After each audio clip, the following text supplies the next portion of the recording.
आज हम बात करेंगे स्ट्रेचिंग के बारे में। ठीक है, स्ट्रेचिंग आप सब नहीं करते, मुझे पता है, ये भी आपने कभी स्ट्रेचिंग नहीं की। मैं देख रहा हूँ काफी टाइम से ना आप स्ट्रेचिंग करते हो, ना वर्कआउट से पहले ना वर्कआउट के बाद।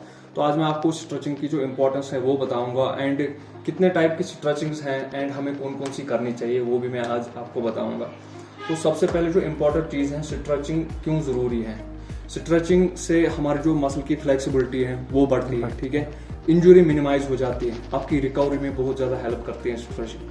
तो अगर हम बात करें स्ट्रेचिंग के टाइप्स, यानी कि स्ट्रेचिंग के 3 टाइप्स हैं।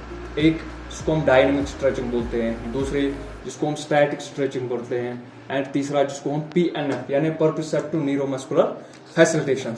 तो हमें कौन सी परफॉर्म करनी चाहिए। देखिए, अगर हम डायनामिक स्ट्रेचिंग की बात करें तो जैसे हम अपनी बॉडी को वार्म करते हैं, जैसे हम कोई भी जॉइंट को रोटेट करते हैं, ठीक है, ऐसे नॉन स्टॉप, तो इसको हम डायनामिक स्ट्रेचिंग बोलते हैं। ठीक है, चाहे आप लेग्स की कर रहे हो, जैसे हम वार्म करते हैं तो इसको हम डायनामिक स्ट्रेचिंग बोलते हैं। एंड इसके बाद हमें अगर स्टैटिक स्ट्रेचिंग की बात करेंगे तो उसमें क्या होता है, उसमें हमें किसी भी मसल को, जैसे हम ऐसे बॉडी पार्ट को, किसी भी शोल्डर को स्ट्रेच कर रहे हैं, तो यहाँ पे हमें तकरीबन 10 सेकंड इसको होल्ड करना है, यानी कि रोक के रखना है। अगर हम लेग्स की बात करें तो लेग्स अगर हम फॉर एग्जांपल ऐसे स्ट्रेच करते हैं तो इसको हम यहाँ पे रुक के 10 सेकंड तक होल्ड करते हैं, पूरी तरह से इस मसल को स्ट्रेच करते हैं, एंड इसको बोलते हैं डायनामिक स्ट्रेचिंग, एंड ये भी हमें परफॉर्म करनी चाहिए।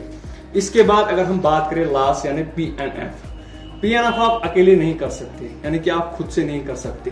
PNF के लिए आपको ट्रेनर की जरूरत होती है, यानी कि वो आपके जो मसल हैं, यानी कि अगर आपकी फ्लेक्सिबिलिटी, फॉर एग्जांपल इनकी जो फ्लेक्सिबिलिटी है बाजू की वो यहाँ तक है, ठीक है, तो यहाँ पे जो ट्रेनर है इनको हेल्प देता है, यानी इसको और ज्यादा इसकी जो रेंज है उसको बढ़ाने में, एंड यहाँ तक 10 सेकंड होल्ड करके ट्रेनर की मदद से, यानी कि अपने खुद से जो इसकी फ्लेक्सिबिलिटी है वो यहाँ तक है। अब PNF में यहाँ पे हम क्या करते हैं, इसको थोड़ा और बढ़ाते हैं, इसको थोड़ा और खींचते हैं अपनी ओर, यहाँ पे इसकी जो फ्लेक्सिबिलिटी है वो ज्यादा बढ़ती है, बट इसको हम अकेले नहीं कर सकते, इसके लिए हमें ट्रेनर की जरूरत होती है। तो अब जब आप बिगिनर हैं, ठीक है, तो आपको कौन सी स्ट्रेचिंग करनी चाहिए। देखिए, बिगिनर्स के लिए जो इंपॉर्टेंट चीज है, वार्म अप जिसको हम बोलते हैं, जैसे हम डायनामिक स्ट्रेचिंग बोलते हैं, उसको हम वार्म अप भी बोल सकते हैं।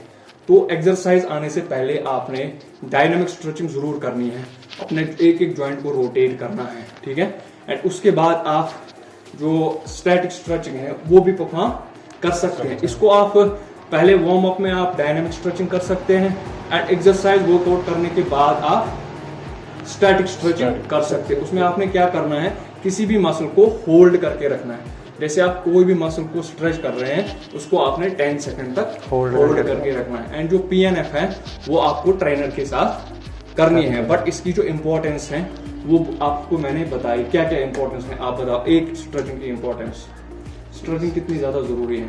स्ट्रेचिंग बहुत ही ज्यादा जरूरी है। एक बेनिफिट बताओ स्ट्रेचिंग का। स्ट्रेचिंग से हमारी जो बॉडी पार्ट्स है ना, हाँ, वो थोड़ा मतलब एक्टिव रहते हैं। आप बताओ एक बेनिफिट बताओ स्ट्रेचिंग। स्ट्रेचिंग से इंजरी नहीं आती है, गुड, और डेवलप भी बहुत ज्यादा होती है स्ट्रेचिंग से। गुड, आप बताओ एक बेनिफिट। मसल रिकवरी जल्दी होती है, मसल रिकवरी, वेरी गुड। तो आपको समझ में आ गई ये बातें जो मैंने आपको बताया, स्ट्रेचिंग कितनी ज्यादा इंपॉर्टेंट है।